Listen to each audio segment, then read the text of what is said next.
getting to the sustainability goals, we must adopt a holistic approach that emphasizes on the waste prevention, circular economy principles, technology advancements, and to align waste management practices with the global sustainability standards.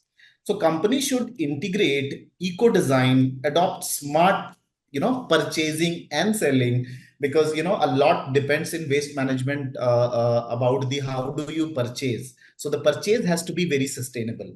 The recycling rates can be up, because when you are taking the sustainable goods, when you recycle it, the rates which you achieve from the recycling is on the higher side.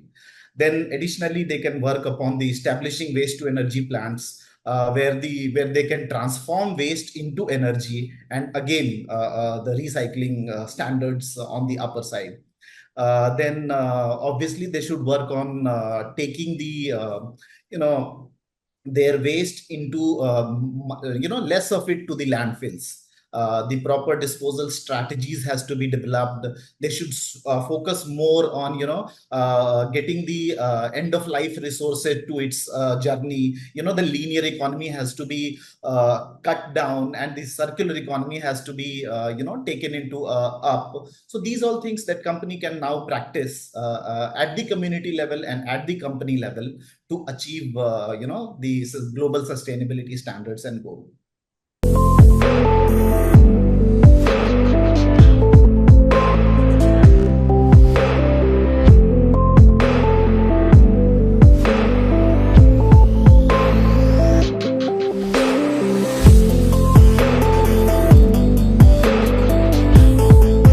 And technology.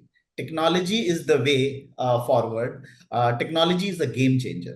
When we talk about technology, we have to put everything, whenever we are looking for scale, whenever we are looking for, taking into consideration with now new developing technologies like AI, the sorting machine, you put around 1,000 pictures onto one sorting machine, and it recognizes, what kind of waste is going on to that machine. So AI can be very helpful in recognizing your waste, plastics, e-waste. Now we have only sorting machine which has the iron, ferrous and non-ferrous commitments. But with the advancement of AI can actually generate these wastes of this category, and the categorization happens. So AI is very good in that.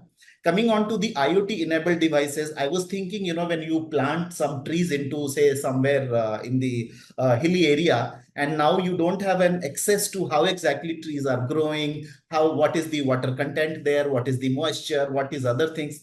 So IoTs can be best to, get you the required results, what you are looking for. Each evening at your desktop, you get to know that what is the moisture content, what is the air purification level, what is the soil condition there. You get everything. So IoT, again, it's a game changer. Then coming to the blockchain, the problem today with waste management and other industries are the traceability. You cannot trace how the consumption pattern is, how other things are working. So when you introduce blockchain into your technology, it gives you the exact trace how much waste has been picked from, say, one village in, say, Gujarat. So you get the exact data, and you can obviously take your call based on those data. What is the consumption pattern, how the people are disposing it, all the data would be there. So technology, again, I will tell you, technology is the great way to scale as well as to get the data on.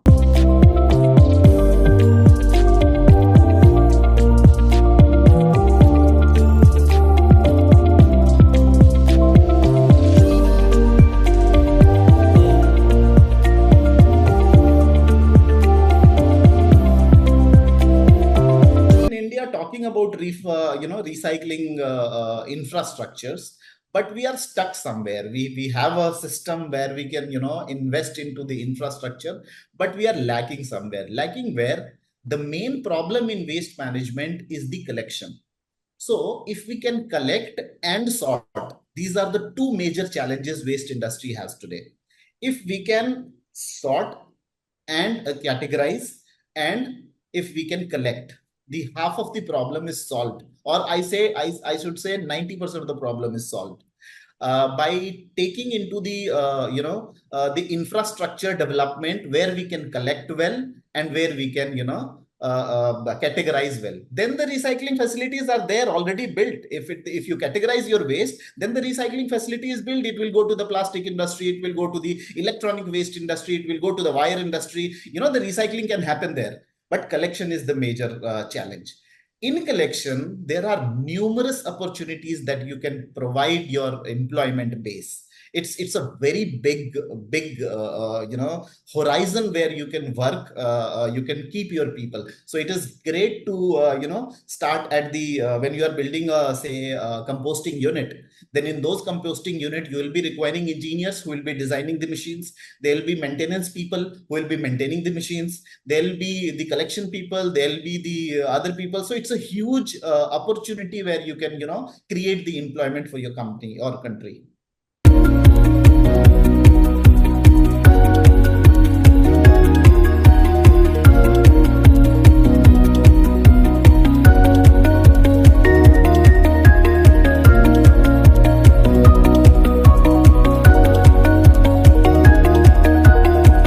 Governments are the main key players here. The awareness starts from awareness. When the first duty of the government is to aware people that these are the right bins where you can place your waste into. So the problem of categorization happens at the source level. That is the first thing that government should take care of. There are two things which works in the world. One is awareness, the other is penalizing. If you are making your people aware, these are the right ways to approach, then it is the great work. We have seen companies and countries who punish people. Are you have thrown your garbage here on the road, you will be punished 100 rupees fine.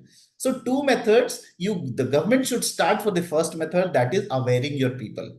Coming to the local authorities, they must adopt a multi-pronged approach wherein they should incentivize the people who are working good for the country.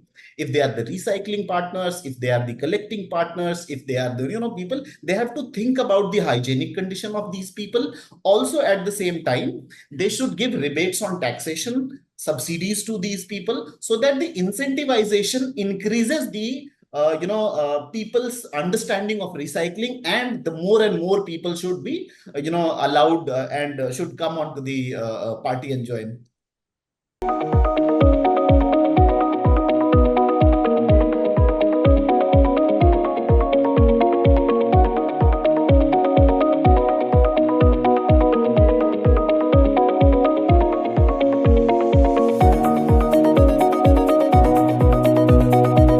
I will come to the answers that I have already given about the awareness. We've already said that the awareness is the thing that government should take on for having the cultural shift. And now the question is cultural shift. I would explain it in a different manner. There are religious groups, say Hindu, Muslim, and other people. We have to understand that if we are taking the colors in Holi, it is actually going through some sort of river and again going to your households only.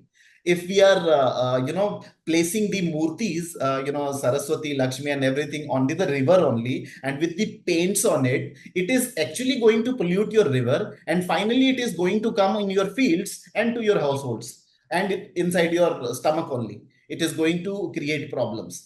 So the shift has to be very slowly, not like Sri Lanka. It should be very slowly going towards people to understand. Again, awareness plays a very, very, very big role here.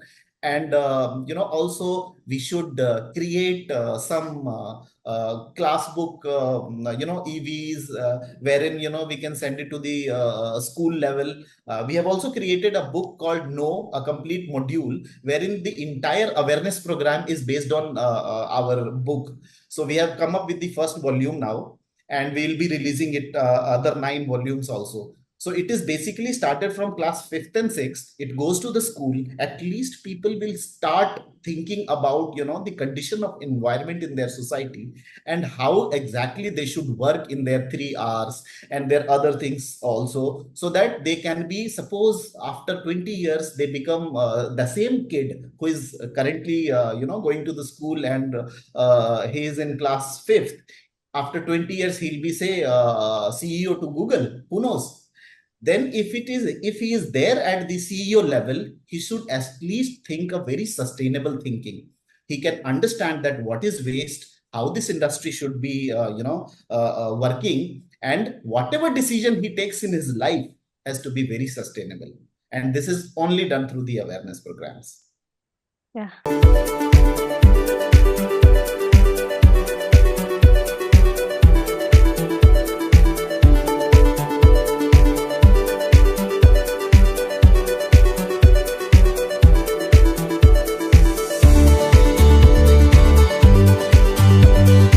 First of all, we cannot go to the linear economy where we are just procuring the material, using it, and throwing it to the garbage.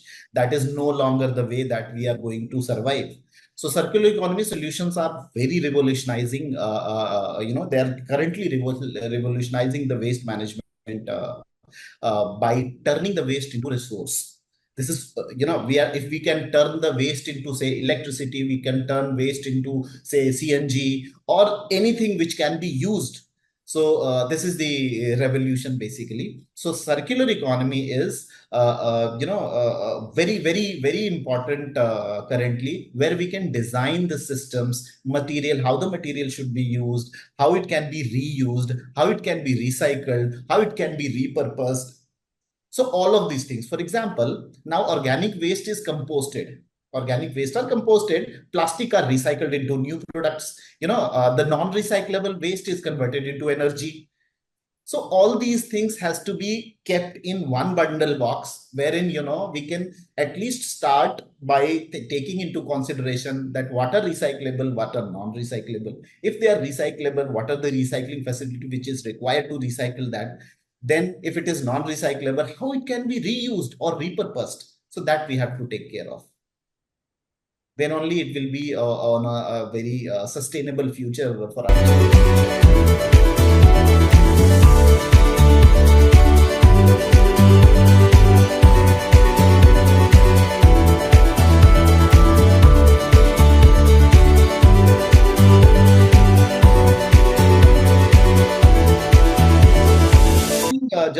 Just a statement from our side that start reading the reports which are currently, you go into the sites now, you get a lot of reports. At least start understanding the environment as an industry. What all things are we doing which is against the environment, and what all things that we are doing we should do. So that is one thing that you have to take care of. Secondly, you should also work on taking the environment and economic decision, very right ways. You cannot say that I will pollute because I'm getting money to pollute. My products are being sold and I'm earning money. There should be a dialogue on the part that how economy should be increased by increasing the way of recycling and handling your waste. So that is the only thing I would like to discuss.